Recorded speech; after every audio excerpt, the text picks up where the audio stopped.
Engineering చేస్తాను, international flight ఎక్కుతాను, గుర్రం ఎక్కినవా? Hello guys, మీ అందరికీ నేను ఇవాళ ఒక జోక్ చెప్తున్నాను. ఆ జోక్ ఏంటంటే,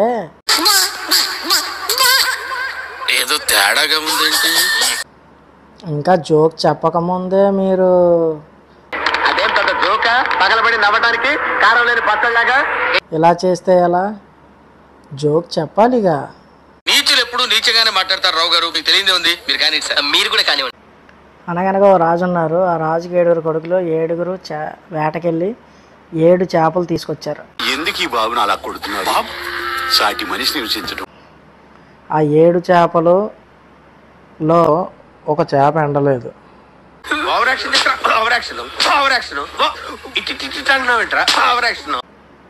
చేప ఎందుకు ఎండలేదు అని అడిగితే, నా మీద గడ్డి వాలింది అని అన్నది. నేను మరీ అంత ఎదవలా కనపడుతున్నారా? ఓ మాదిరిగా కూడా కనపడ. గడ్డి ఎందుకు వాలావు అని అడిగితే, ఏమిటండి మీరు మాట్లాడేది? ఆవు మేయలేదు అని అంది.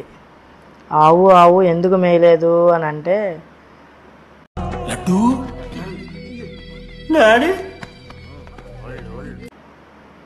సాకరి వచ్చి నన్ను తీసుకువెళ్ళలేదు అని అంది.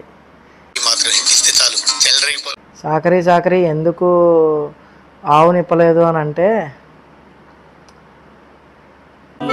కామెడీ గిమిడీ చేయట్లేదుగా, మా పాప ఏడుస్తుంది అని అన్నాడు. పాప ఎందుకు ఏడుస్తున్నావు అంటే, చీమ కుట్టింది అని అన్నది. చీమ ఎందుకు కుట్టావు అని అంటే, నా బంగారం లాంటి పుట్టలో చేయి పెడితే నేను కుట్టనా లేక గిట్టనా అని అంది.